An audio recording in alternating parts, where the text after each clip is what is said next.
दोस्तों, क्या आपने कभी सोचा है कि जिस कंपनी के लिए आप अपनी जवानी, अपनी नींदें, अपने परिवार का समय सब कुछ कुर्बान कर देते हो, वही कंपनी एक दिन आपको ऐसे देखे जैसे आप कुछ हो ही नहीं, जैसे आपकी मेहनत की कोई कीमत ही नहीं।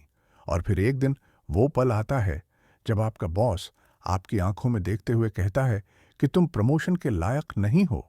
उस दिन लगता है जैसे जमीन पैरों तले से खिसक गई हो, जैसे सालों की वफादारी एक झटके में बेमानी हो गई हो। लेकिन दोस्तों, आज मैं आपको अपनी वो कहानी सुनाने जा रहा हूं जो उसी दिन से शुरू हुई थी जिस दिन मैंने फैसला किया था कि अब बस बहुत हो गया, अब मैं एक्स्ट्रा काम नहीं करूंगा। और दोस्तों, उस फैसले के सिर्फ 2 दिन बाद मेरे फोन पर 23 मिस्ड कॉल्स आई थीं। 23 कॉल्स सिर्फ 2 दिन में। और वो सब मेरे बॉस की तरफ से थी, उसी बॉस की जिसने मुझे 2 दिन पहले बेकार बताया था। आखिर क्या हुआ था उन 2 दिनों में? क्यों मेरा बॉस इतना बेचैन हो गया था? और क्या मैंने वो नौकरी छोड़ दी या फिर वापस उसी जाल में फंस गया? ये सब जानने के लिए इस कहानी को आखिर तक सुनिए, क्योंकि इसमें एक ऐसा ट्विस्ट है जो आपकी सोच ही बदल देगा।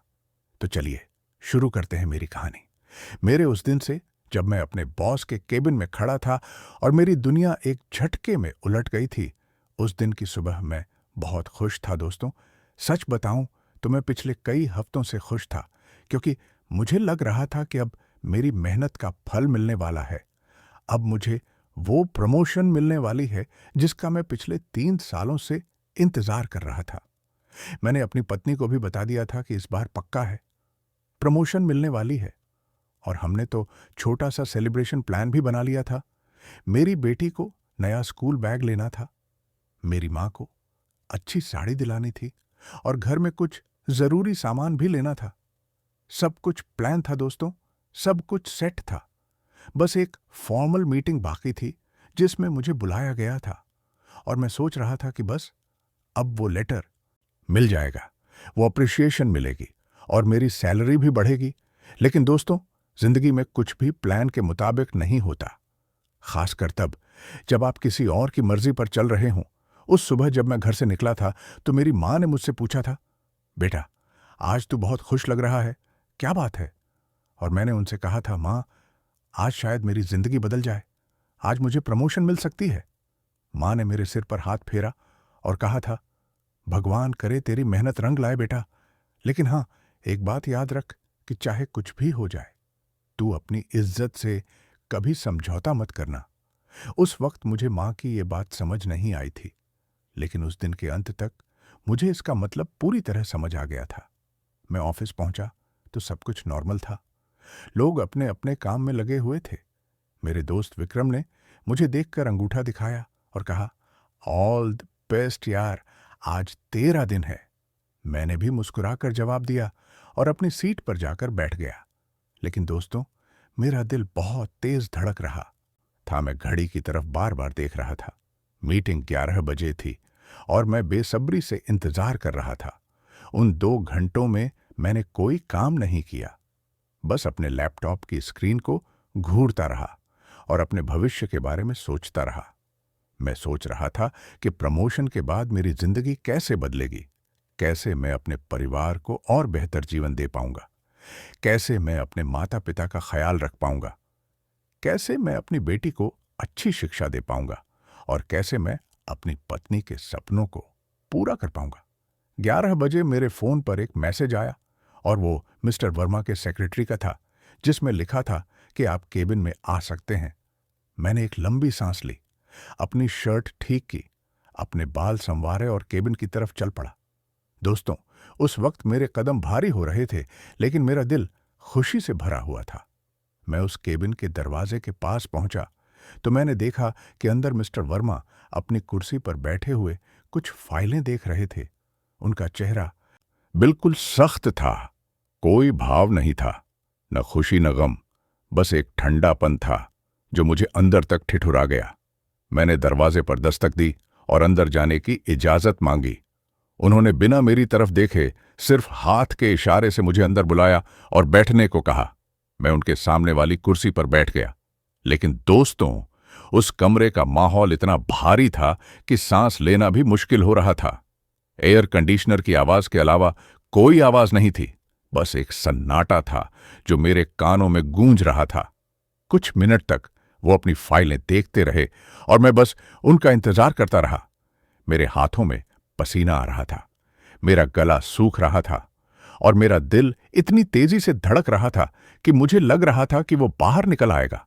फिर उन्होंने अपनी फाइलें बंद की, अपना चश्मा उतारा, मेज पर रखा और मेरी तरफ देखा। उनकी नजर इतनी तेज थी कि मैं उनसे आंख नहीं मिला पा रहा था, लेकिन मैंने हिम्मत जुटाई और उनकी आंखों में देखा।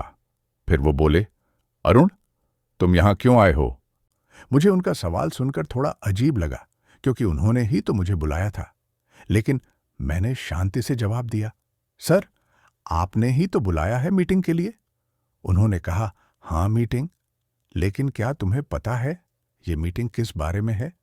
मैंने थोड़ा सोचा और फिर कहा, सर, मुझे लगा ये मेरे परफॉर्मेंस रिव्यू के बारे में है और शायद प्रमोशन के बारे में भी हो सकती है, क्योंकि पिछले कुछ महीनों से मैंने बहुत मेहनत की है और मुझे उम्मीद थी कि शायद इस बार मुझे मौका मिल जाए।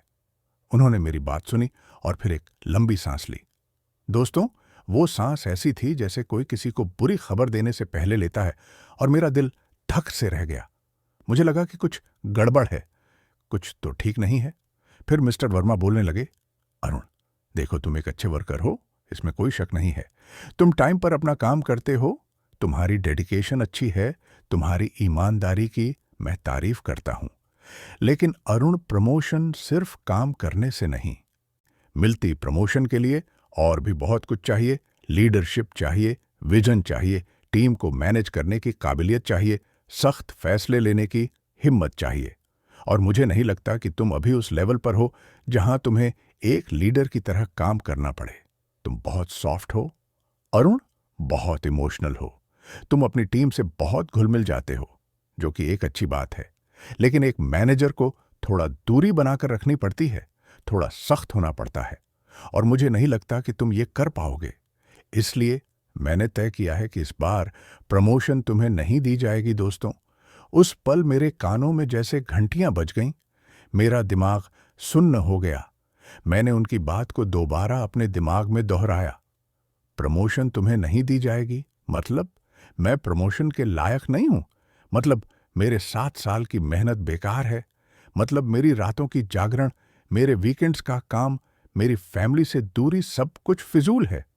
मैं कुछ देर तक कुछ नहीं बोला, बस उनकी तरफ देखता रहा। फिर मैंने हिम्मत जुटाई और पूछा, लेकिन सर, मैंने पिछले 3 सालों में हर प्रोजेक्ट टाइम पर डिलीवर किया है। मैंने कोई भी डेडलाइन मिस नहीं की। मैंने वीकेंड्स में भी काम किया है, रातों में भी काम किया है, क्लाइंट्स की हर डिमांड पूरी की है, टीम के हर मेंबर की हेल्प की है। तो फिर क्या कमी रह गई मेरे अंदर? क्या मैंने कोई गलती की है? क्या मेरा काम अच्छा नहीं था? प्लीज मुझे बताइए ताकि मैं सुधार कर सकूं।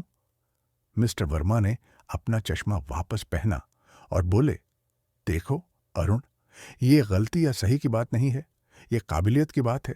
तुम वर्कर हो, एक बहुत अच्छे वर्कर हो, लेकिन तुम लीडर नहीं हो। वर्कर और लीडर में फर्क होता है। अरुण, वर्कर काम करता है, जो उसे बोला जाता है वो करता है, लेकिन लीडर खुद सोचता है, खुद फैसले लेता है, खुद आगे बढ़कर चीजें करता है। और तुम्हारे अंदर वो एग्रेसिवनेस नहीं है, वो हंगर नहीं है जो एक लीडर में होनी चाहिए।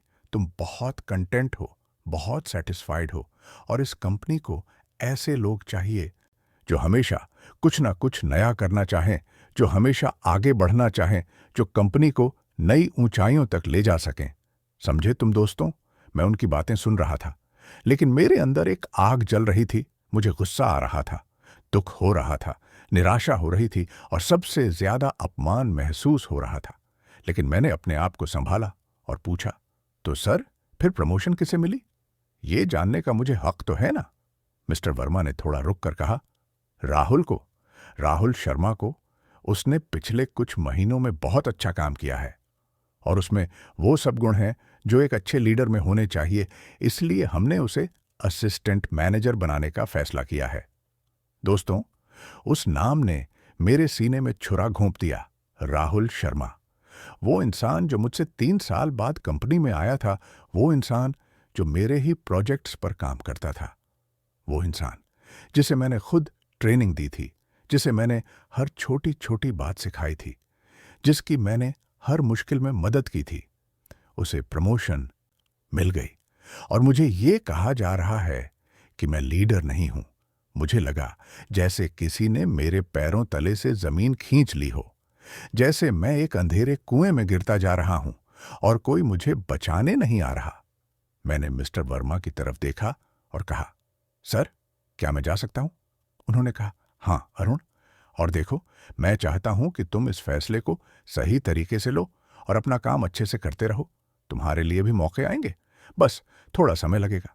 मैंने कुछ नहीं कहा, बस सिर हिलाया और उस केबिन से बाहर निकल गया। दोस्तों, जब मैं उस केबिन से बाहर निकला तो मेरे कदम लड़खड़ा रहे थे, मेरा दिमाग घूम रहा था, मेरे हाथ कांप रहे थे और मेरी आंखों में आंसू आने लगे थे। लेकिन मैंने अपने आप को रोका, क्योंकि मैं पूरे ऑफिस के सामने रोना नहीं चाहता था। मैं सीधा अपनी सीट पर गया, अपनी कुर्सी पर बैठा और बस खाली निगाहों से अपने कंप्यूटर स्क्रीन को देखता रहा। मेरे आसपास लोग काम कर रहे थे, बातें कर रहे थे, हंस रहे थे, फोन पर बात कर रहे थे, लेकिन मुझे कुछ सुनाई नहीं दे रहा था। बस एक ही लाइन मेरे दिमाग में घूम रही थी, तुम प्रमोशन के लायक नहीं हो, तुम लीडर नहीं हो, तुम सॉफ्ट हो, तुम इमोशनल हो, तुम्हारे अंदर एग्रेसिवनेस नहीं है। मैं सोच रहा था कि क्या सच में मैं इतना बेकार हूं? क्या सच में मुझ में कुछ नहीं है? क्या सच में मैंने 7 साल बर्बाद कर दिए इसी कंपनी में? तभी मेरे कंधे पर किसी ने हाथ रखा। मैं चौंका और देखा तो मेरा दोस्त विक्रम खड़ा था। उसके चेहरे पर चिंता के भाव थे। अरुण, क्या हुआ भाई? सब ठीक है।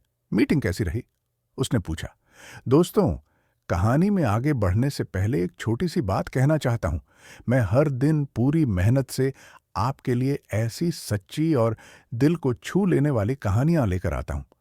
अगर आपको मेरा काम अच्छा लग रहा है तो नीचे दिए सब्सक्राइब बटन को दबाकर मेरा साथ जरूर दें। और अगर कहानी पसंद आ रही हो तो आपका एक लाइक और कमेंट मेरे लिए बहुत मायने रखता है। चलिए, अब आगे बढ़ते हैं। कहानी में मैंने विक्रम की तरफ देखा और बस सिर हिलाया कि हाँ, सब ठीक है। लेकिन मेरी आवाज में वो दर्द था जो छुपाए नहीं छुप रहा था। विक्रम मुझे बचपन से जानता था। हम दोनों साथ कॉलेज गए थे, साथ पहली नौकरी की थी और फिर साथ ही इस कंपनी में आए थे। वो मुझे अच्छी तरह पहचानता था और समझ गया कि कुछ बहुत गड़बड़ है। उसने मेरे पास की कुर्सी खींची और बैठ गया और धीरे से बोला, यार, पता क्या हुआ? मुझे तेरी शक्ल देखकर लग रहा है कि कुछ बहुत बुरा हुआ है। क्या प्रमोशन नहीं मिली? मैंने उसकी तरफ देखा और फिर अपनी आंखों में भरे आंसुओं को रोकते हुए कहा, नहीं विक्रम, नहीं मिली। प्रमोशन राहुल को मिल गई। विक्रम की आंखें फटी की फटी रह गईं। क्या राहुल को? लेकिन कैसे? यार, वो तो तुझसे 3 साल जूनियर है। उसने तो अभी ढंग से काम करना भी नहीं सीखा है और उसे प्रमोशन मिल गई और तुझे नहीं मिली। ये तो बहुत गलत है यार, बहुत गलत। मैंने एक लंबी सांस ली और कहा, विक्रम, मुझे बताया गया है कि मैं लीडर नहीं हूं, कि मुझ में एग्रेसिवनेस नहीं है, कि मैं बहुत सॉफ्ट हूं, बहुत इमोशनल हूं और इसलिए मैं प्रमोशन के लायक नहीं हूं। विक्रम ने गुस्से से मेज पर हाथ मारा और बोला, ये सब बकवास है यार, पूरी बकवास। तू इस कंपनी का सबसे मेहनती इंसान है। तूने कितनी रातें जगाई हैं, कंपनी के लिए कितने वीकेंड्स बर्बाद किए हैं, कितनी बार अपनी फैमिली को इग्नोर किया है, सिर्फ इसलिए कि कंपनी का काम पूरा हो जाए। और आज वही कंपनी तुझे बता रही है कि तू लायक नहीं है। ये कैसा इंसाफ है? अरुण, मैं तुझसे कितनी बार कह चुका हूं कि इस कंपनी में सिर्फ काम से कुछ नहीं होता।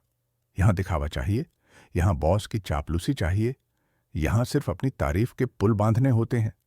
देख राहुल को, वो काम तो ढंग से करता नहीं है, लेकिन बॉस के सामने ऐसे पेश होता है जैसे सारा काम उसी ने किया हो। वो हर मीटिंग में अपनी तारीफ खुद करता है, अपना काम बढ़ा चढ़ा कर बताता है और दूसरों का काम छुपा देता है, और तू बेवकूफ की तरह चुपचाप काम करता रहता है। कभी अपनी तारीफ नहीं करता, कभी अपना क्रेडिट नहीं लेता। तो फिर कैसे मिलेगी तुझे प्रमोशन? यार कैसे दोस्तों? विक्रम की बात सुनकर मुझे एहसास हुआ कि शायद वो सही कह रहा है। शायद मैंने अपनी तारीफ खुद नहीं की, इसलिए लोगों को लगा कि मैं कुछ खास नहीं कर रहा हूं। लेकिन फिर भी मेरे अंदर एक सवाल था कि क्या इज्जत और प्रमोशन पाने के लिए झूठ बोलना पड़ता है? क्या अपनी तारीफ खुद करनी पड़ती है? क्या दूसरों का हक छीनना पड़ता है? अगर ऐसा है तो मैं ये सब नहीं कर सकता। मैं ऐसा इंसान नहीं हूं। मैंने विक्रम से कहा, यार, मुझे कैंटीन चलना है। मुझे यहां से थोड़ी देर के लिए दूर जाना है। विक्रम ने समझते हुए कहा, चल यार, चलते हैं। हम दोनों कैंटीन में गए और एक कोने में बैठ गए। मैंने एक चाय मंगवाई और उस गर्म चाय को पीते हुए अपने अंदर की सारी भावनाओं को बाहर निकालने की कोशिश की। विक्रम चुपचाप मेरे साथ बैठा रहा और मुझे सहारा दिया। थोड़ी देर बाद मैंने उससे कहा, यार, मुझे समझ नहीं आ रहा कि अब क्या करूं। मैंने इस कंपनी को अपनी जवानी दे दी, अपने सपने दे दिए, अपना समय दे दिया, और आज मुझे ये मिल रहा है कि तुम लायक नहीं हो। मुझे लग रहा है जैसे मैंने अपनी पूरी जिंदगी बर्बाद कर दी। विक्रम ने मेरा हाथ पकड़ा और कहा, अरुण, तूने अपनी जिंदगी बर्बाद नहीं की है। तूने बस गलत जगह मेहनत की है, लेकिन तेरी मेहनत कभी बेकार नहीं जाएगी यार, कभी नहीं। तू इतना काबिल है कि कहीं भी काम कर सकता है, किसी भी कंपनी में जा सकता है। बस तुझे अपनी कीमत पता होनी चाहिए, और तुझे ये पता होना चाहिए कि तू कितना इंपॉर्टेंट है इस कंपनी के लिए। देख, अगर तू कल से काम करना बंद कर दे तो इस कंपनी का क्या होगा, सोच, जरा सोच। मैंने उसकी बात सोची और एहसास हुआ कि शायद वो सही कह रहा है। शायद मुझे अपनी कीमत पता नहीं है। शायद मुझे अपनी वैल्यू समझनी चाहिए। हम कैंटीन से वापस ऑफिस आए और मैंने अपना काम शुरू किया। लेकिन दोस्तों, उस दिन मेरा मन बिल्कुल नहीं लग रहा था।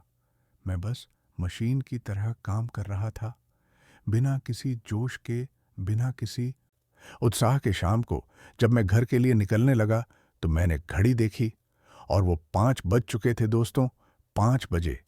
और ये मेरे लिए बहुत बड़ी बात थी, क्योंकि मैं पिछले 7 सालों में शायद ही कभी 5 बजे घर गया हूं। आमतौर पर मैं रात 8-9 बजे तक ऑफिस में रहता था। कभी कभी तो 10-11 बजे तक भी काम करता था। लेकिन उस दिन मुझे लगा कि अब क्यों रुकूं? अब किसके लिए रुकूं? जिस कंपनी ने मेरी कद्र नहीं की, उसके लिए मैं अपना समय क्यों बर्बाद करूं? मैंने अपना बैग उठाया, अपना लैपटॉप बंद किया और ऑफिस से बाहर निकल गया। लोग मुझे देखकर हैरान हो रहे थे, क्योंकि उन्हें आदत नहीं थी कि अरुण इतनी जल्दी जा रहा है। कुछ लोगों ने मुझसे पूछा भी, अरुण, सर, क्या हुआ? आप इतनी जल्दी जा रहे हैं, सब ठीक तो है?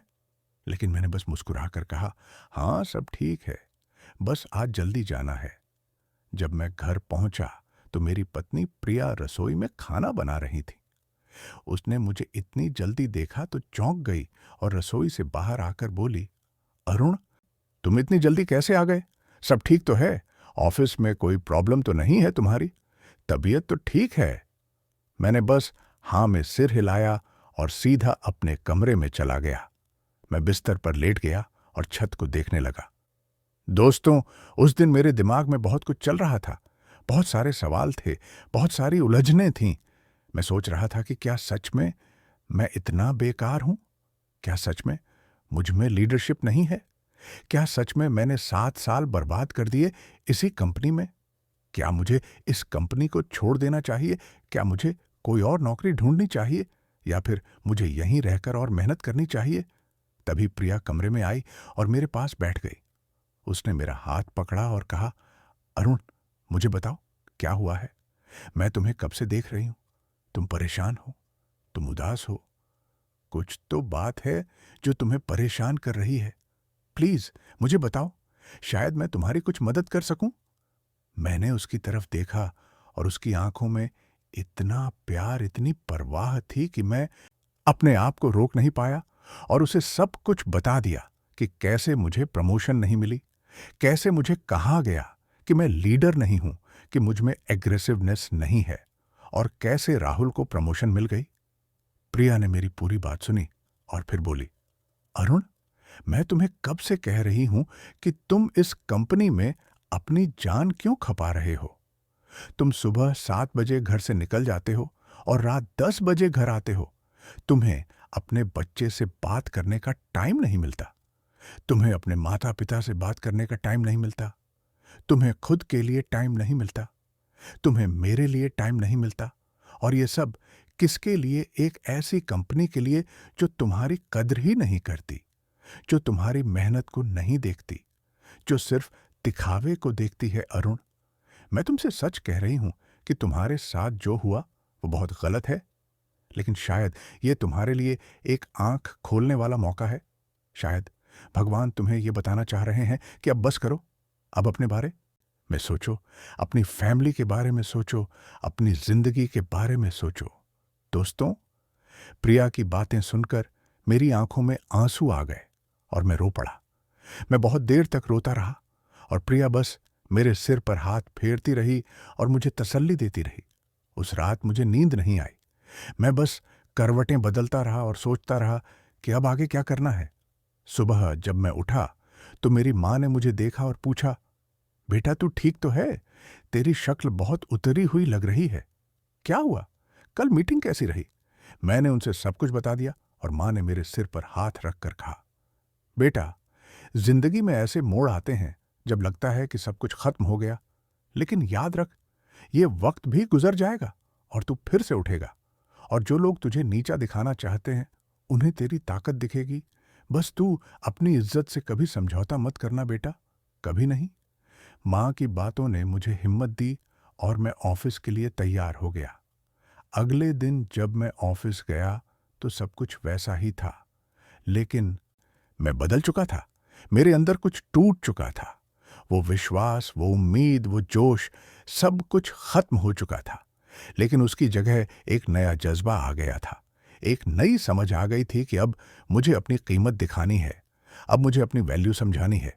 मैंने उस दिन से एक फैसला कर लिया था कि अब मैं एक्स्ट्रा काम नहीं करूंगा।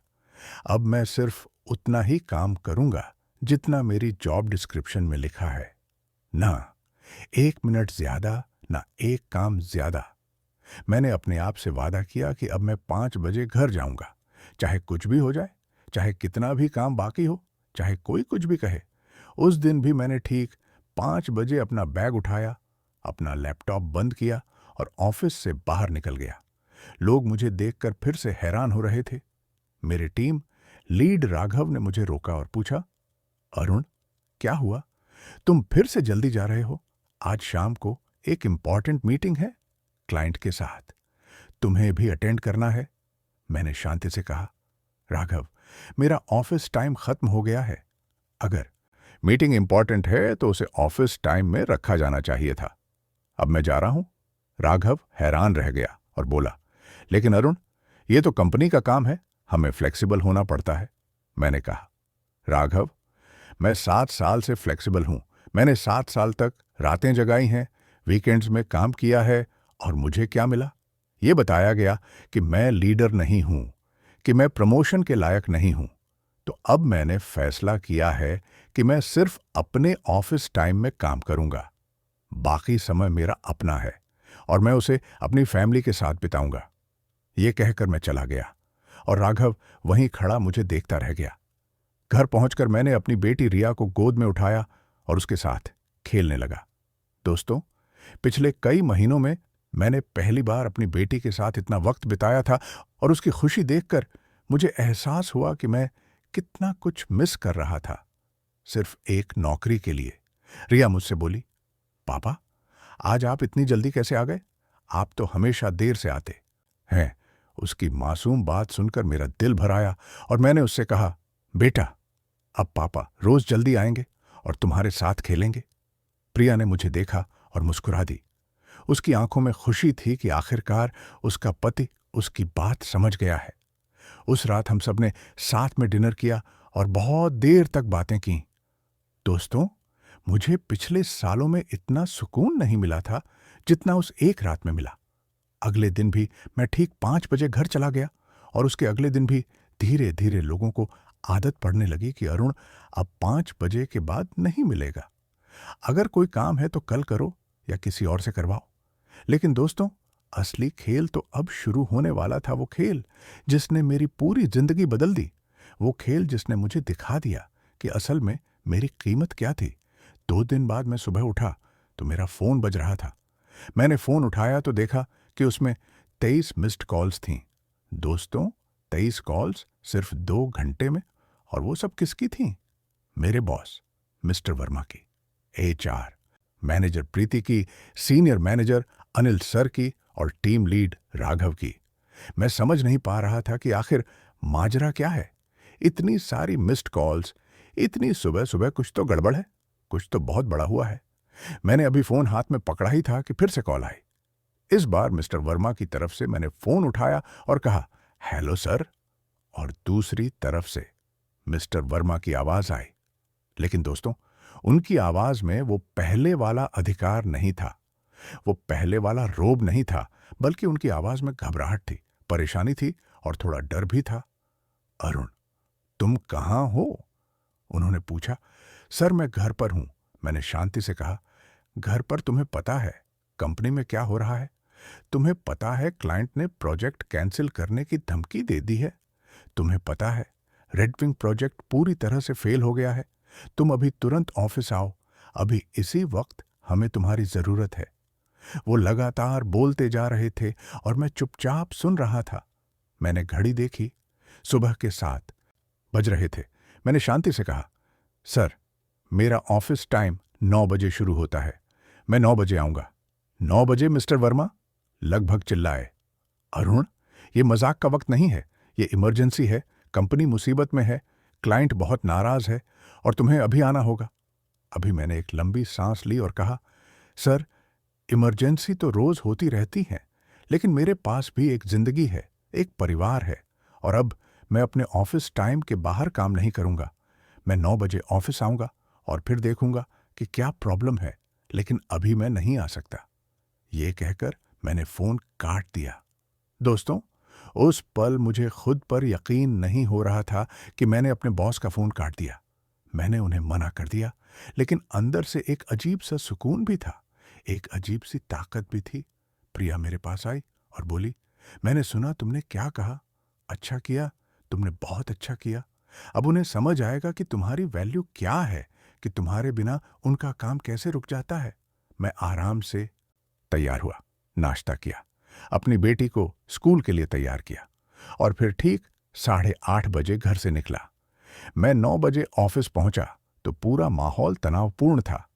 लोग इधर उधर भाग रहे थे, फोन पर चिल्ला रहे थे। कॉन्फ्रेंस रूम में बड़ी मीटिंग चल रही थी और सब लोग बहुत परेशान लग रहे थे। मैं अपनी सीट पर गया और अपना लैपटॉप ऑन किया। तभी विक्रम दौड़ता हुआ मेरे पास आया और बोला, यार, तू जानता है क्या हो रहा है? रेडविंग प्रोजेक्ट में बहुत बड़ी प्रॉब्लम आ गई है। क्लाइंट पूरा प्रोजेक्ट कैंसिल करने की बात कर रहा है। और सबसे बड़ी बात यह है कि राहुल, जिसे तेरी जगह प्रमोशन मिली थी, वो इस प्रोजेक्ट को हैंडल नहीं कर पा रहा है। उसने कुछ ऐसी गलतियां की हैं कि क्लाइंट बिल्कुल नाराज हो गया है। उसने क्लाइंट को गलत डेटा भेज दिया। उसने कुछ ऐसे फीचर्स प्रॉमिस कर दिए जो हम डिलीवर नहीं कर सकते। और अब क्लाइंट कह रहा है कि या तो हम सब कुछ ठीक करें या फिर वो कॉन्ट्रैक्ट कैंसिल कर देगा।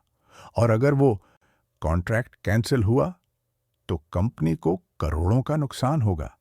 और सबसे मजे की बात यह है यार, कि अब सब तुझे ढूंढ रहे हैं, क्योंकि ये प्रोजेक्ट तो तूने ही शुरू किया था ना। तूने ही क्लाइंट को हैंडल किया था, तूने ही सारी डिटेल्स जानता है। और अब सबको एहसास हो रहा है कि असल में काम कौन कर रहा था। दोस्तों, मुझे सुनकर हैरानी नहीं हुई, क्योंकि मैं जानता था कि रेडविंग प्रोजेक्ट बहुत कॉम्प्लिकेटेड था और राहुल उसे समझता नहीं था। वो बस दिखावा करता था, बस बातें बनाता था, लेकिन असली काम उसे आता नहीं था। वो तकनीकी चीजें नहीं समझता था, वो क्लाइंट की जरूरतें नहीं समझता था। और अब जब उसे लीड करना पड़ा तो उसकी सारी कमियां बाहर आ गईं।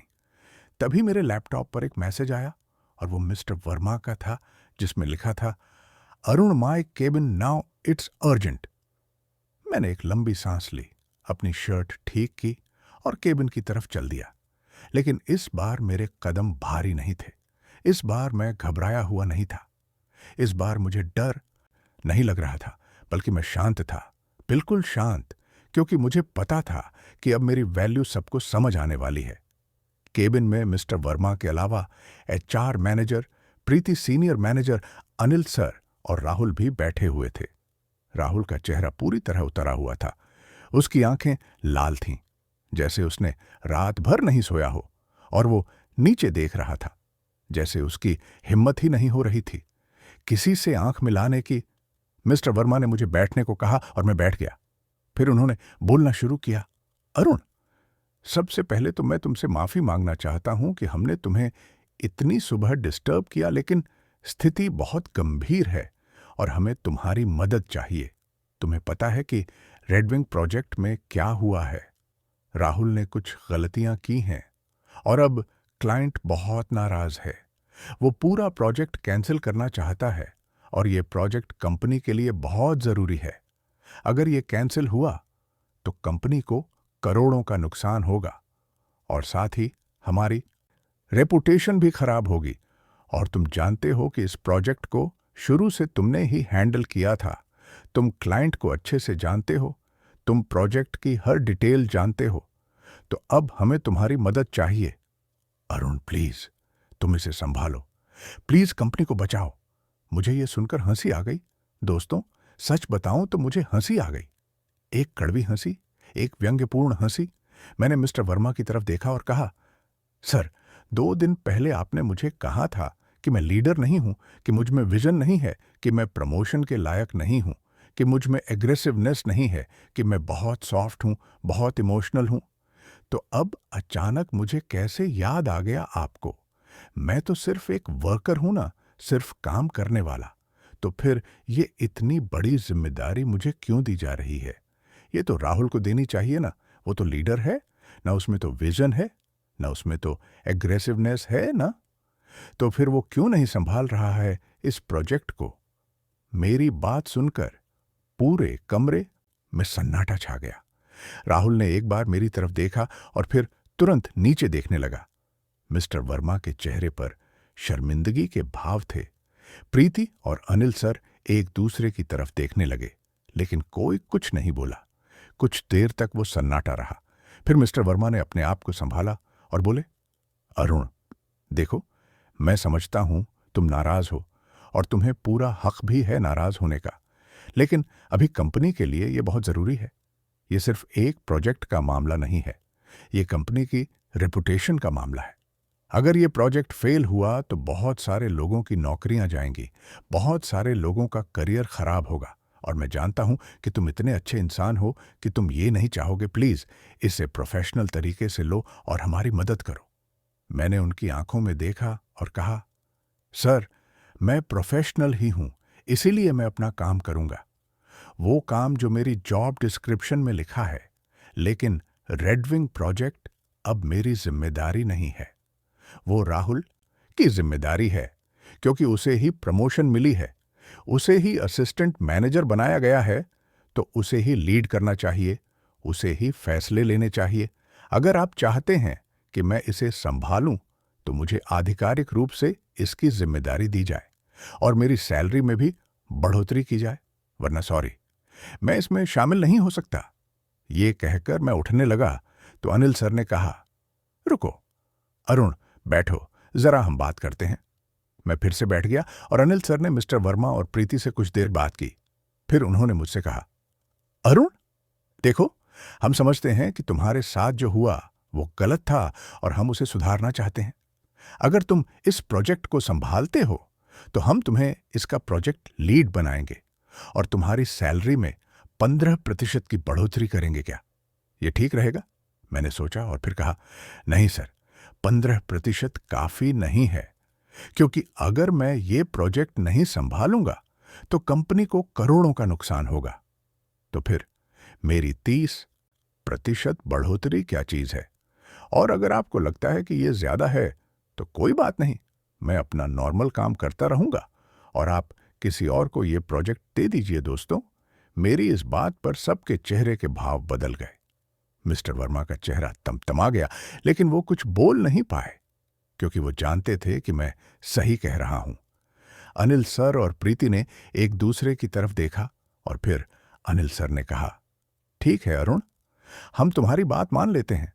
तुम्हें 30% सैलरी बढ़ोतरी मिलेगी और तुम्हें प्रोजेक्ट लीड बनाया जाएगा। लेकिन तुम्हें यह प्रोजेक्ट पूरा करना होगा और क्लाइंट को मैनेज करना होगा। मैंने कहा, ठीक है सर, लेकिन एक और शर्त है। राहुल को इस प्रोजेक्ट से हटाया जाए, क्योंकि उसकी वजह से ही ये प्रॉब्लम हुई है और मैं उसके साथ काम नहीं कर सकता। यह सुनकर राहुल ने मेरी तरफ देखा और उसकी आंखों में आंसू आ गए। लेकिन मुझे उस पर तरस नहीं आया, क्योंकि उसने मेरा हक छीना था, मेरी मेहनत चुराई थी और अब उसे इसका नतीजा भुगतना होगा। अनिल सर ने कहा, ठीक है अरुण, राहुल को हटा दिया जाएगा। अब तुम बताओ कि तुम्हें क्या चाहिए इस प्रोजेक्ट को ठीक करने के लिए। मैंने कहा, सर मुझे 2 दिन का समय चाहिए। मैं पूरी स्थिति को समझूंगा, क्लाइंट से बात करूंगा और फिर एक प्लान बनाऊंगा कि कैसे इसे ठीक किया जाए। लेकिन एक बात साफ कर दूं कि अब मैं सिर्फ अपने ऑफिस टाइम में काम करूंगा। मैं रातों में काम नहीं करूंगा, वीकेंड्स में काम नहीं करूंगा। अगर आप चाहते हैं कि मैं एक्स्ट्रा काम करूं तो उसके लिए मुझे ओवर टाइम पे मिलना चाहिए।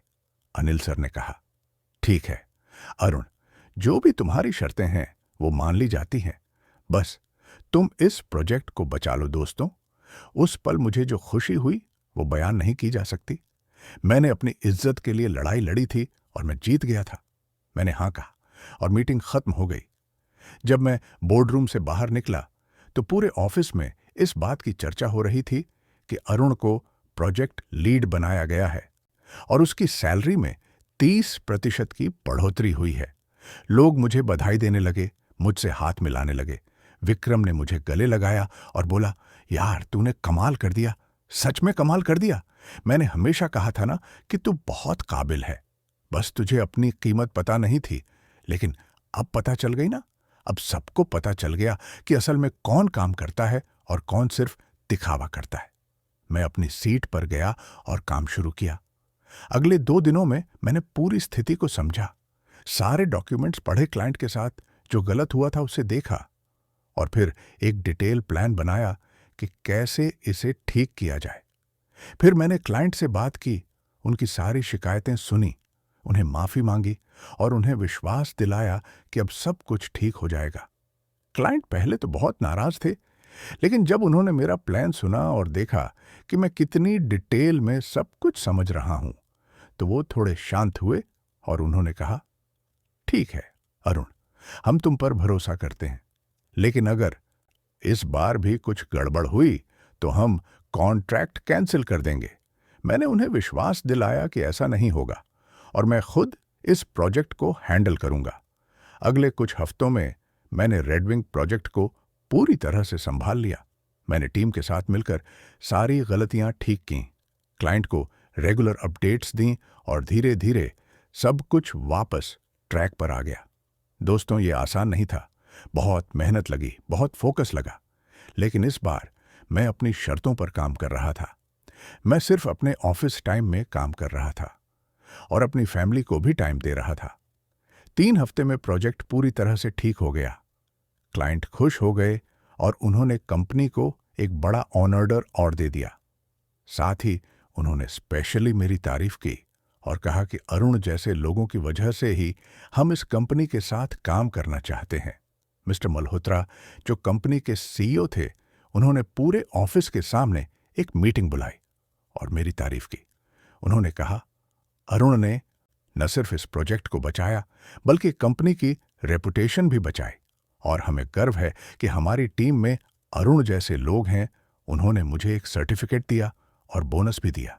दोस्तों, उस दिन मुझे बहुत अच्छा लगा, लेकिन सबसे ज्यादा अच्छा तब लगा जब मैंने घर जाकर अपनी फैमिली को ये सब बताया।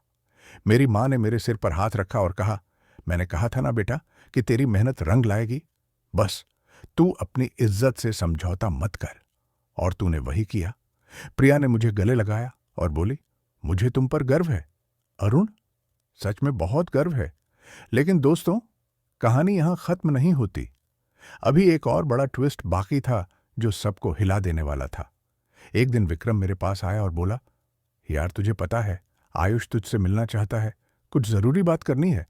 आयुष हमारी टीम का एक जूनियर मेंबर था जो बहुत शांत रहता था, ज्यादा बात नहीं करता था, लेकिन अपना काम अच्छे से करता था। मैंने कहा, ठीक है, उसे भेज दो। थोड़ी देर बाद आयुष मेरे पास आया और उसके चेहरे पर घबराहट थी। मैंने उससे पूछा, हाँ आयुष, बताओ, क्या बात है?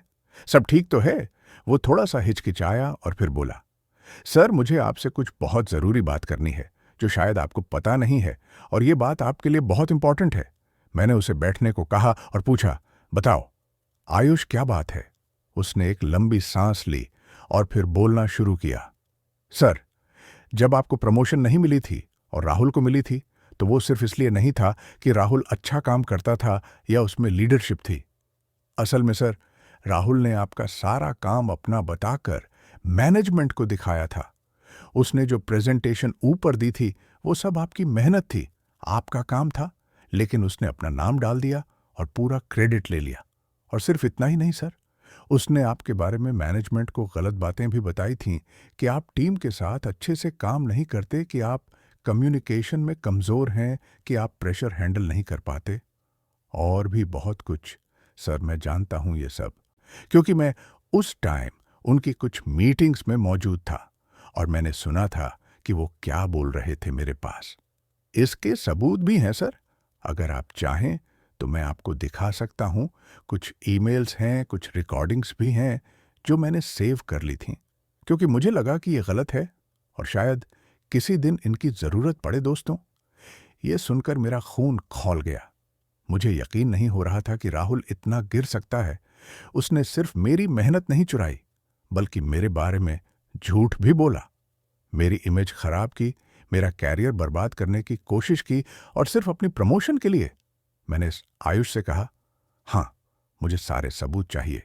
अभी आयुष ने अपना लैपटॉप खोला और मुझे कुछ ईमेल्स दिखाए जिसमें राहुल ने मेरे प्रोजेक्ट रिपोर्ट्स को कॉपी किया था और अपना नाम लगाकर मिस्टर वर्मा और मैनेजमेंट को भेजा था। कुछ रिकॉर्डिंग्स भी थीं जिसमें राहुल मिस्टर वर्मा से मेरे बारे में गलत बातें कर रहा था, कि मैं टीम प्लेयर नहीं हूं, कि मैं सिर्फ अपने काम से मतलब रखता हूं और टीम को हेल्प नहीं करता। दोस्तों, मैंने वो सब देखा और सुना और मेरा गुस्सा सातवें आसमान पर था, लेकिन मैंने खुद को काबू में रखा, क्योंकि मुझे पता था कि अब मुझे ठंडे दिमाग से सोचना है और सही तरीके से इसे हैंडल करना है। मैंने आयुष से कहा, थैंक यू आयुष, तुमने बहुत बड़ा काम किया है और तुम्हारी इस ईमानदारी के लिए मैं तुम्हारा शुक्रगुजार हूं। मैं इन सबूतों को सही जगह इस्तेमाल करूंगा और तुम्हें मेरा वादा है कि इस बात के लिए तुम्हें कोई परेशानी नहीं होगी। मैं तुम्हारा ध्यान रखूंगा। आयुष ने राहत की सांस ली और बोला, सर, मुझे लगता था कि यह बहुत गलत है और मैं चुप नहीं रह सकता था।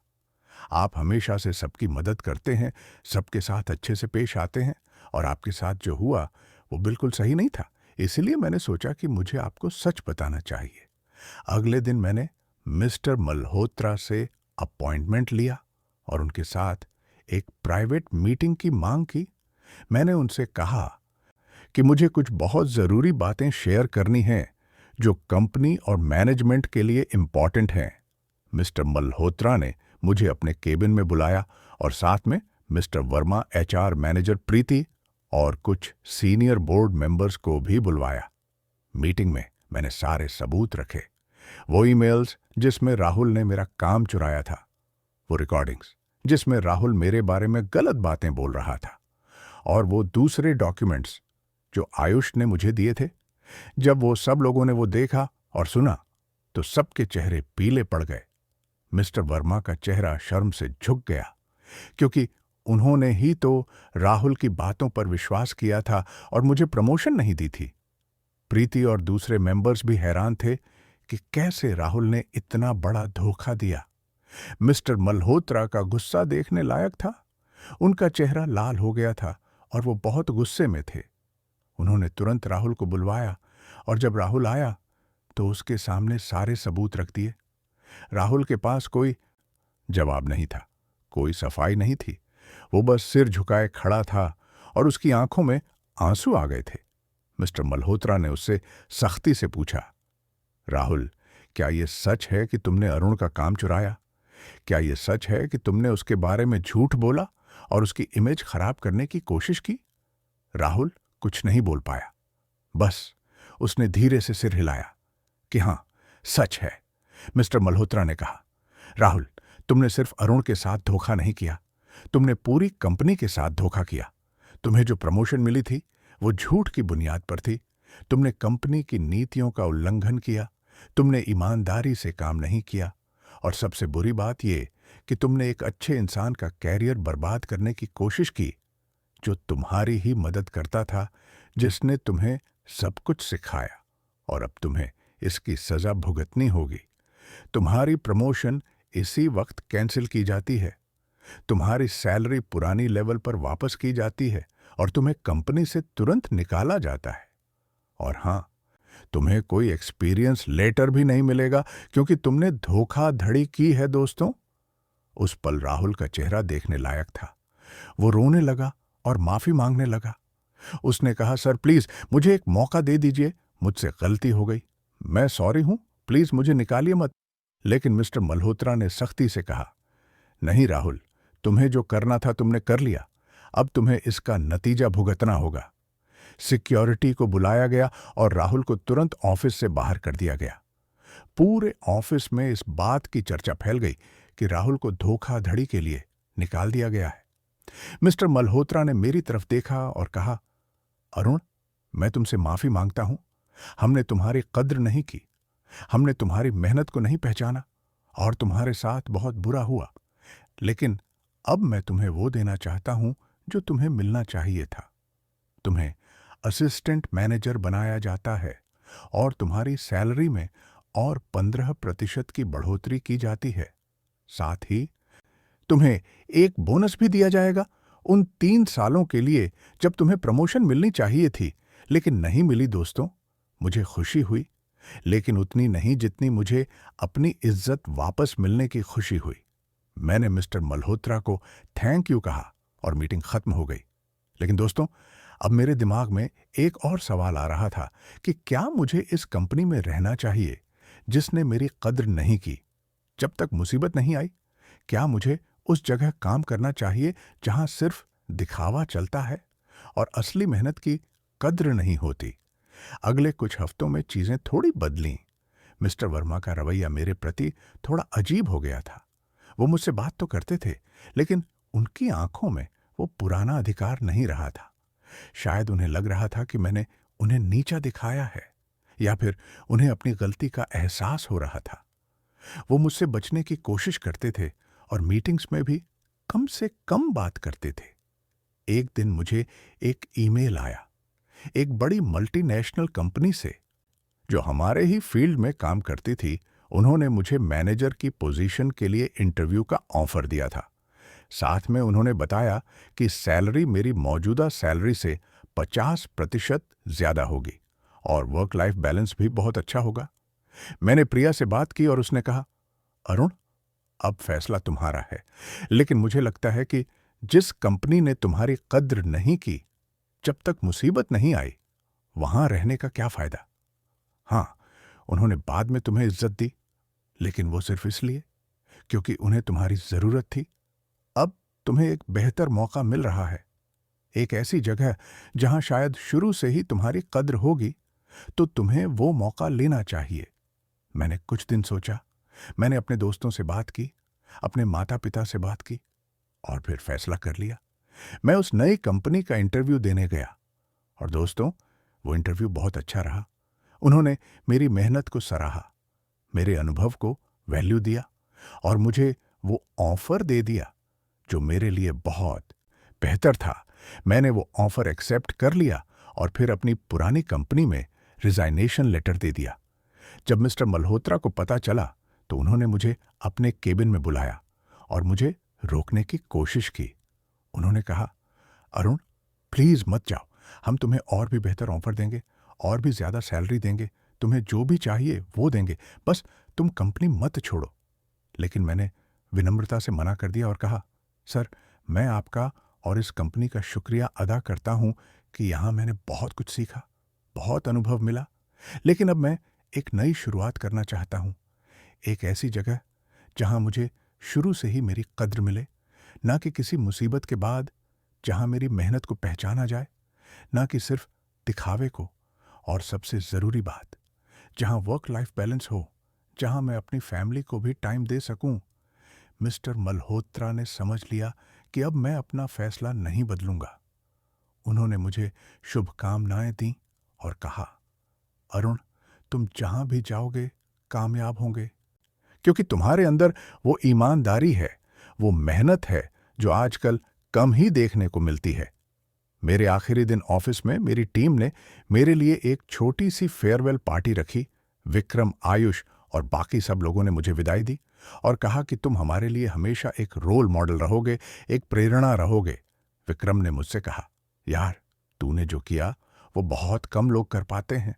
तूने अपनी इज्जत के लिए लड़ाई लड़ी, अपनी कीमत को समझा, और सबसे बड़ी बात, तूने ये दिखा दिया कि असली ताकत दिखावे में नहीं बल्कि मेहनत और ईमानदारी में है। दोस्तों, उस दिन मैं बहुत भावुक हो गया था, लेकिन मुझे खुशी भी थी कि मैंने सही फैसला लिया है। मैं नई कंपनी ज्वाइन कर गया और दोस्तों, वहाँ का माहौल सच में बहुत अलग था। वहाँ लोगों की कद्र की जाती थी, उनकी मेहनत को पहचाना जाता था, वर्क लाइफ बैलेंस था, और सबसे बड़ी बात, वहाँ पॉलिटिक्स नहीं थी, दिखावा नहीं था, बल्कि असली काम को वैल्यू दी जाती थी। मेरे नए बॉस बहुत सपोर्टिव थे। वो मेरे आइडियाज सुनते थे, मेरी राय को इम्पोर्टेंस देते थे और हर छोटी बड़ी उपलब्धि पर मुझे अप्रिशिएट करते थे। मैं वहां बहुत खुश था, बहुत संतुष्ट था। 6 महीने बाद मुझे विक्रम का फोन आया। उसने बताया कि पुरानी कंपनी में बहुत कुछ बदल गया है। मिस्टर वर्मा को भी कंपनी से निकाल दिया गया है, क्योंकि उनकी वजह से कंपनी को कई अच्छे एम्प्लॉयज खो दिए। कई प्रोजेक्ट्स भी ठीक से नहीं चल पाए थे, और मैनेजमेंट को लगा कि उनकी लीडरशिप स्टाइल गलत है, कि वो लोगों को वैल्यू नहीं करते, सिर्फ अपने पसंदीदा लोगों को आगे बढ़ाते हैं और मेरिट को नहीं देखते। विक्रम ने यह भी बताया कि रेड विंग प्रोजेक्ट के बाद जो दूसरे बड़े प्रोजेक्ट्स थे, वो भी ठीक से कंप्लीट नहीं हो पाए, क्योंकि जो लोग असल में काम करते थे, जो प्रोजेक्ट्स की रीढ़ थे, वो सब एक एक करके कंपनी छोड़कर चले गए, क्योंकि उन्हें भी एहसास हो गया था कि यहाँ मेहनत की कद्र नहीं है, यहाँ सिर्फ दिखावा चलता है, और अब कंपनी को इसका खामियाजा भुगतना पड़ रहा है। उनके कई क्लाइंट्स ने कॉन्ट्रैक्ट कैंसिल कर दिए हैं, क्योंकि काम की क्वालिटी गिर गई है, डेडलाइंस मिस हो रही हैं और पूरा माहौल बहुत खराब हो गया है। विक्रम ने कहा, यार, तू सही वक्त पर निकल गया, वरना तू भी इस सब में फंस जाता और तेरी मेहनत फिर से बेकार जाती। दोस्तों, ये सुनकर मुझे बुरा भी लगा, क्योंकि आखिरकार मैंने उस कंपनी में 7 साल बिताए थे, लेकिन साथ ही मुझे एक सीख भी मिली, एक बहुत बड़ी सीख, कि किसी भी कंपनी की असली ताकत उसके एम्प्लॉयज होते हैं, उसके काम करने वाले लोग होते हैं। और अगर आप उनकी कद्र नहीं करेंगे, अगर आप उनकी मेहनत को नहीं पहचानेंगे, अगर आप सिर्फ दिखावे को देखेंगे, तो एक दिन आपके पास कुछ नहीं बचेगा। ना अच्छे लोग, ना अच्छे क्लाइंट्स, ना अच्छी रेपुटेशन, कुछ नहीं। आज मैं अपनी नई कंपनी में बहुत खुश हूं दोस्तों, सच में बहुत खुश हूं। मेरे पास अच्छी पोजीशन है, जिसमें मेरी राय को सुना जाता है, मेरे फैसलों को महत्व दिया जाता है। मेरे पास अच्छी सैलरी है, जो मेरी मेहनत के हिसाब से है, न कि किसी की मेहरबानी से। और सबसे जरूरी बात, मेरे पास अपनी फैमिली के लिए वक्त है, पर्याप्त समय है। मैं अब रोज शाम को 5 बजे घर आता हूँ, अपनी बेटी रिया के साथ खेलता हूँ, उसके होमवर्क में उसकी मदद करता हूँ, उसकी कहानियाँ सुनता हूँ और उसके साथ वक्त बिताता हूँ। मैं अपनी बेटी के स्कूल के फंक्शंस में जाता हूँ, उसकी एक्टिविटीज़ में पार्टिसिपेट करता हूँ, और वो छोटी छोटी खुशियाँ देखता हूँ जो मैं पहले मिस कर रहा था। सिर्फ एक नौकरी की वजह से मैं अपनी माँ के साथ वक्त बिताता हूँ, उनके साथ बैठकर बातें करता हूँ, उनकी पुरानी कहानियाँ सुनता हूँ, उनके साथ खाना खाता हूँ, और उन्हें महसूस कराता हूँ कि उनका बेटा अब उनके लिए है, उनके साथ है। मेरी माँ अक्सर कहती हैं, बेटा, अब तू पहले जैसा हो गया है, खुश रहता है, हंसता रहता है। पहले तो तू हमेशा तनाव में रहता था, हमेशा फोन पर लगा रहता था, हमेशा लैपटॉप में घुसा रहता था, लेकिन अब तू हमारे साथ है, और ये देखकर मुझे बहुत खुशी होती है। मैं अपनी पत्नी प्रिया के साथ क्वालिटी टाइम बिताता हूँ। हम वीकेंड्स पर साथ में घूमने जाते हैं, मूवीज देखने जाते हैं या फिर बस घर पर बैठकर बातें करते हैं। अपने सपनों के बारे में, अपनी प्लानिंग के बारे में प्रिया अक्सर कहती है, अरुण, अब तुम वही हो जिससे मैंने शादी की थी। वो खुश रहने वाला इंसान, वो हंसने वाला इंसान, ना कि वो तनाव में रहने वाला रोबोट जो बस काम काम और काम करता रहता था। और सबसे जरूरी बात दोस्तों, कि मुझे अपनी इज्जत मिलती है। मेरी नई कंपनी में मेरी मेहनत को पहचाना जाता है, मेरे योगदान को सराहा जाता है और मुझे एक इंसान की तरह ट्रीट किया जाता है, न कि एक मशीन की तरह जिसे बस काम करते रहना है, बिना किसी शिकायत के, बिना किसी सवाल के। दोस्तों, अब मैं आपको बताना चाहता हूं कि इस पूरी कहानी से मैंने क्या सीखा, और मैं चाहता हूं कि आप भी इससे कुछ सीखें, क्योंकि हो सकता है कि आप भी किसी ऐसी ही स्थिति में हों या फिर भविष्य में कभी हो सकते हैं। तो ये सीखें, आपके काम आ सकती हैं। पहली और सबसे जरूरी बात दोस्तों, मेहनत जरूरी है, बहुत जरूरी है, लेकिन अंधी मेहनत नहीं, स्मार्ट मेहनत जरूरी है। आपको अपनी सीमाएं तय करनी होंगी, आपको अपने वर्क लाइफ बैलेंस का ख्याल रखना होगा, क्योंकि अगर आप सिर्फ काम ही करते रहेंगे, अगर आप सिर्फ कंपनी को ही अपनी जिंदगी बना लेंगे, तो एक दिन आपके पास ना सेहत बचेगी, ना परिवार बचेगा, ना रिश्ते बचेंगे, ना खुशियां बचेंगी। बस एक खालीपन बचेगा और बहुत सारे पछतावे बचेंगे। मैंने 7 साल तक अंधी मेहनत की। मैं सुबह 7 बजे घर से निकलता था और रात 10-11 बजे घर आता था। मैंने वीकेंड्स में काम किया, छुट्टियों में काम किया, और क्या मिला? मुझे बताया गया कि मैं प्रमोशन के लायक नहीं हूं। तो दोस्तों, सीख ये है कि मेहनत करो, लेकिन अपनी शर्तों पर करो, अपनी सीमाओं के साथ करो, और अपनी फैमिली, अपनी सेहत को कभी नजरअंदाज मत करो। दूसरी बहुत जरूरी बात, अपनी कीमत जानिए दोस्तों, अपनी वैल्यू समझिए। अगर कोई आपकी कद्र नहीं कर रहा है, अगर कोई आपकी मेहनत को नहीं देख रहा है, तो उसे आपकी गैर मौजूदगी का मतलब समझाइए, जैसे मैंने किया जब मैंने एक्स्ट्रा काम करना बंद कर दिया। जब मैं ठीक 5 बजे घर जाने लगा, तो सबको पता चल गया कि असल में कौन काम कर रहा था, असल में किसके बिना प्रोजेक्ट्स रुक जाते हैं, असल में कंपनी की रीढ़ कौन है। कभी कभी दोस्तों, हमें अपनी ताकत दिखानी पड़ती है, अपनी वैल्यू दिखानी पड़ती है, और वो डरने की बात नहीं है, वो गलत बात नहीं है। अगर आप अपनी इज्जत के लिए खड़े होते हैं, तो ये आपका हक है, ये आपकी जिम्मेदारी है। तीसरी बात, और ये बहुत इंपॉर्टेंट है दोस्तों, हमेशा अपने काम के सबूत रखिए। आज के जमाने में सिर्फ बातों का कोई मतलब नहीं है। आपके पास अपने काम के प्रूफ होने चाहिए, ईमेल्स होनी चाहिए, डॉक्यूमेंट्स होने चाहिए, रिपोर्ट्स होनी चाहिए, ताकि कोई आपका क्रेडिट चुरा ना सके, कोई आपकी मेहनत पर अपना नाम ना लगा सके। मेरे साथ राहुल ने ऐसा किया था। उसने मेरा काम चुराया, मेरी रिपोर्ट्स को अपना नाम लगाकर सबमिट किया और प्रमोशन ले ली।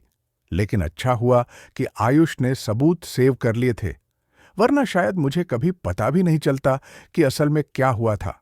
तो दोस्तों, अपने हर काम का रिकॉर्ड रखिए, हर ईमेल सेव करिए, हर रिपोर्ट की कॉपी अपने पास रखिए, ताकि जरूरत पड़ने पर आप अपने आप को प्रूव कर सकें। चौथी बात, अपनी आवाज उठाइए दोस्तों, चुप मत रहिए। अगर आपके साथ गलत हो रहा है तो बोलिए, अगर आपके साथ अन्याय हो रहा है तो लड़िए, अपनी इज्जत के लिए खड़े हो जाइए, क्योंकि अगर आप खुद अपने लिए नहीं लड़ेंगे तो कोई और भी नहीं लड़ेगा। लोग आपकी कमजोरी का फायदा उठाएंगे, आपकी चुप्पी को आपकी सहमति समझेंगे और आपके साथ बुरा करते रहेंगे। मैंने जब अपनी आवाज उठाई, जब मैंने मिस्टर वर्मा से सवाल किया कि अगर मैं लीडर नहीं हूं तो फिर मुझे प्रोजेक्ट क्यों दिया जा रहा है, तो उस दिन सबको एहसास हुआ कि मैं अब वो पुराना अरुण नहीं हूं जो चुपचाप सब कुछ सह लेता था। अब मैं अपने लिए बोल सकता हूं, अपने लिए लड़ सकता हूं। पांचवी बात, और ये बहुत जरूरी है दोस्तों, कभी कभी छोड़ना भी जरूरी है। कभी कभी किसी जगह को छोड़ देना ही सबसे अच्छा फैसला होता है। अगर कोई जगह आपके लायक नहीं है, अगर वहां आपकी कद्र नहीं है, अगर वहां सिर्फ पॉलिटिक्स है, दिखावा है और असली मेहनत की कोई वैल्यू नहीं है, तो उस जगह से निकल जाइए।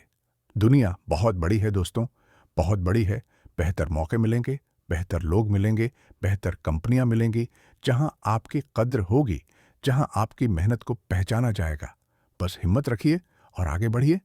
मैंने अपनी पुरानी कंपनी छोड़ी तो लोगों ने कहा कि तुम गलत कर रहे हो। अब तो तुम्हें प्रमोशन मिल गई है, सैलरी बढ़ गई है, तो अब क्यों जा रहे हो? लेकिन मैंने अपने दिल की सुनी और मैं चला गया। और आज मैं बहुत खुश हूं क्योंकि मैंने सही फैसला लिया। छठी बात दोस्तों, अपनी फैमिली को वक्त दीजिए, अपने प्रियजनों को समय दीजिए, क्योंकि जब दुनिया आपका साथ छोड़ देगी, जब आपका बॉस आपको बेकार बता देगा, जब आपकी कंपनी आपको निकाल देगी, तो सिर्फ आपका परिवार ही आपके साथ खड़ा रहेगा। सिर्फ आपके अपने लोग ही आपको सहारा देंगे। कोई भी नौकरी, कोई भी प्रमोशन, कोई भी पैसा आपके परिवार से ज्यादा जरूरी नहीं है दोस्तों, कभी नहीं। मैंने 7 साल अपनी फैमिली को इग्नोर किया सिर्फ नौकरी के लिए।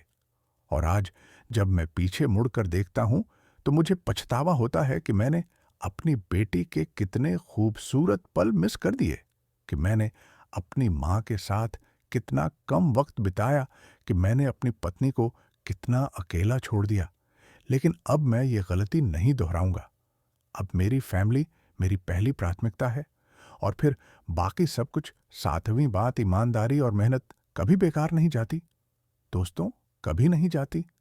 भले ही आपको लगे कि आपकी मेहनत का कोई फल नहीं मिल रहा, भले ही आपको लगे कि दूसरे लोग जो दिखावा कर रहे हैं वो आगे बढ़ रहे हैं और आप पीछे रह गए हैं, लेकिन यकीन मानिए, एक दिन सच सामने आता है।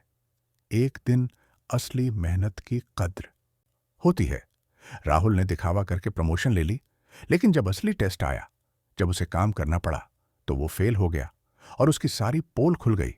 लेकिन मेरी मेहनत, मेरी ईमानदारी ने मुझे आखिरकार इज्जत दिलाई, मुझे मेरा हक दिलाया। आठवीं बात दोस्तों, नेटवर्किंग जरूरी है। अच्छे लोगों के साथ रिश्ते बनाइए। विक्रम और आयुष जैसे लोग मेरे साथ थे, जिन्होंने मेरा साथ दिया, मेरी मदद की। अगर वो नहीं होते तो शायद मैं इतनी जल्दी सच नहीं जान पाता। तो अपने सहकर्मियों के साथ अच्छे रिश्ते बनाइए, ईमानदार लोगों की पहचान कीजिए और उनके साथ रहिए, क्योंकि मुश्किल वक्त में ये लोग ही आपके काम आते हैं। नौवीं बात, अपने करियर में सिर्फ एक ही कंपनी या एक ही जगह पर अटके मत रहिए। नए मौकों के लिए हमेशा तैयार रहिए, नई चीजें सीखते रहिए, अपनी स्किल्स को अपडेट करते रहिए, ताकि जब भी जरूरत हो आप किसी भी जगह काम कर सकें। मैं अगर सिर्फ अपनी पुरानी कंपनी पर निर्भर रहता तो शायद आज भी वहीं फंसा होता, लेकिन मैंने अपनी स्किल्स को अपडेट रखा नेटवर्किंग की, और जब मौका आया तो मैं एक बेहतर जगह पर जाने के लिए तैयार था। 10वीं और आखिरी बात दोस्तों, खुद पर भरोसा रखिए, अपनी काबिलियत पर यकीन रखिए। जब मुझे बताया गया कि मैं लीडर नहीं हूं, तो एक पल के लिए मुझे भी शक हुआ था कि शायद सच में मुझ में कुछ कमी है। लेकिन फिर मैंने खुद पर भरोसा रखा, मैंने अपनी काबिलियत को पहचाना, और उसी भरोसे ने मुझे ताकत दी कि मैं अपने लिए खड़ा हो सकूं। अगर आप खुद पर भरोसा नहीं करेंगे तो कोई और भी नहीं करेगा। तो दोस्तों, ये थी मेरी कहानी, और ये थी वो सीखें जो मैंने इस पूरे अनुभव से हासिल की। आज जब मैं पीछे मुड़कर देखता हूं तो मुझे लगता है कि जो कुछ भी हुआ वो अच्छे के लिए ही हुआ। अगर मुझे वो धक्का नहीं लगता, अगर मुझे वो अपमान नहीं झेलना पड़ता, तो शायद मैं आज भी उसी जगह फंसा होता, उसी जहरीले माहौल में, उसी गलत सिस्टम में जहां दिखावा चलता है और असली मेहनत की कोई कद्र नहीं होती। लेकिन उस धक्के ने मुझे जगा दिया, मुझे एहसास करा दिया कि मेरी कीमत क्या है, कि मैं किसी के रहम पर नहीं बल्कि अपनी काबिलियत की वजह से यहां हूं, और मैं किसी भी जगह काम कर सकता हूं जहां मेरी कद्र हो। आज मैं एक बेहतर इंसान हूं, एक बेहतर पिता हूं, एक बेहतर बेटा हूं, एक बेहतर पति हूं, और एक बेहतर प्रोफेशनल भी हूं, क्योंकि अब मैं अपनी शर्तों पर काम करता हूं, अपनी सीमाओं के साथ काम करता हूं, और अपनी इज्जत के साथ काम करता हूं। दोस्तों, मैं आपसे एक आखिरी बात कहना चाहता हूं। अगर आप भी किसी ऐसी स्थिति में हैं जहां आपकी कद्र नहीं हो रही है, जहां आपकी मेहनत को नहीं देखा जा रहा है, जहां सिर्फ दिखावा चल रहा है, तो प्लीज खुद के लिए खड़े हो जाइए, अपनी आवाज उठाइए, अपनी कीमत समझिए और अगर ज़रूरत हो तो उस जगह को छोड़ने से मत डरिए, क्योंकि आप जितना सोचते हैं उससे कहीं ज़्यादा काबिल हैं। आप जितना समझते हैं उससे कहीं ज़्यादा ताकतवर हैं।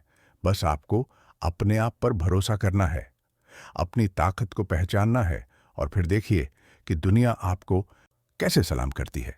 याद रखिए दोस्तों, जो आपको हल्के में ले, जो आपकी कद्र नहीं करे, उसे आपकी गैर मौजूदगी का मतलब समझाना पड़ता है, और जब वो समझता है तब बहुत देर हो चुकी होती है।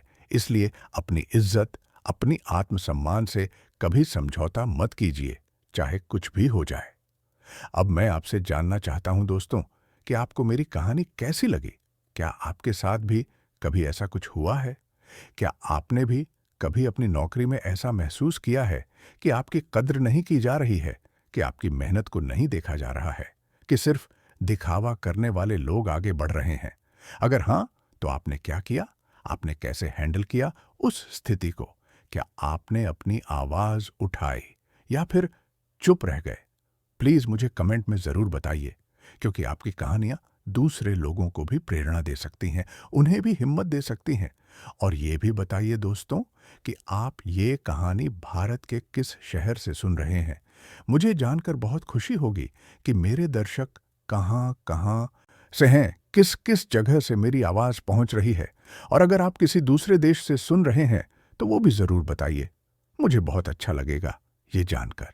और दोस्तों, अगर आपको ये कहानी पसंद आई हो, अगर आपको इसमें कोई सीख मिली हो, अगर आपको लगता है कि ये कहानी दूसरे लोगों के लिए भी फायदेमंद हो सकती है, तो प्लीज इस वीडियो को लाइक कीजिए, शेयर कीजिए अपने दोस्तों के साथ, अपने परिवार के साथ, अपने सहकर्मियों के साथ, क्योंकि हो सकता है किसी को इस कहानी की जरूरत हो, किसी को इससे हिम्मत मिले, किसी को इससे प्रेरणा मिले कि वो भी अपने लिए खड़ा हो सके, अपनी इज्जत के लिए लड़ सके।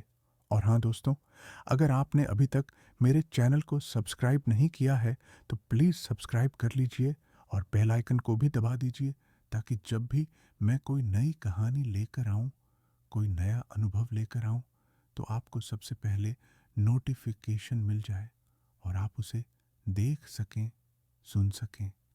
मैं हर रोज़ आपके लिए ऐसी ही सच्ची कहानियाँ लेकर आता हूँ जो जिंदगी से जुड़ी होती है, जिनसे हमें कुछ ना कुछ सीखने को मिलता है, जो हमें प्रेरणा देती हैं, जो हमें हिम्मत देती हैं और जो हमें बताती हैं कि जिंदगी में मुश्किलें आती हैं, लेकिन उनसे लड़ना भी जरूरी है, अपने लिए खड़ा होना भी जरूरी है।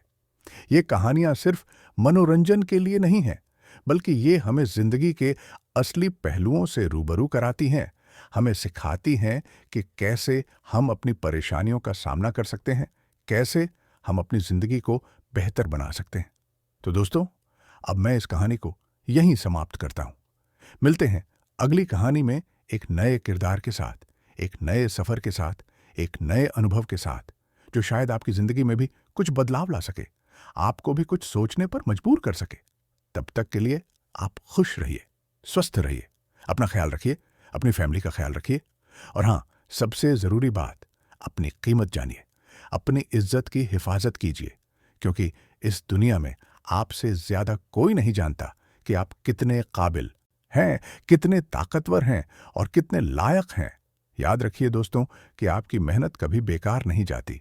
भले ही उसे पहचानने में वक्त लग जाए, भले ही आपको इंतजार करना पड़े, लेकिन एक दिन सच सामने आता है, एक दिन आपकी मेहनत का फल मिलता है।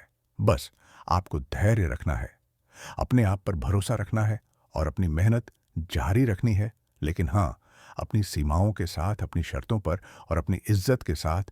और एक आखिरी बात दोस्तों, कभी भी अपनी फैमिली को नजरअंदाज मत कीजिए, कभी भी अपने प्रियजनों को दूर मत कीजिए, क्योंकि जब सब कुछ खत्म हो जाता है, जब दुनिया साथ छोड़ देती है, तो सिर्फ आपका परिवार ही आपके साथ खड़ा रहता है। तो उन्हें वक्त दीजिए, उनके साथ रहिए, उनकी खुशियों में शामिल होइए और उन्हें महसूस कराइए कि आप उनके लिए हैं। हमेशा धन्यवाद दोस्तों, बहुत बहुत धन्यवाद कि आपने मेरी इतनी लंबी कहानी को धैर्य के साथ सुना। मुझे उम्मीद है कि आपको ये कहानी पसंद आई होगी और इससे आपको कुछ ना कुछ सीखने को मिला होगा। अगर आए तो प्लीज लाइक, शेयर और सब्सक्राइब जरूर कीजिएगा। और हाँ, कमेंट में अपनी राय जरूर बताइएगा। मिलते हैं अगली कहानी में। तब तक के लिए खुश रहिए, मस्त रहिए और अपनी कद्र कीजिए। जय हिंद, जय भारत।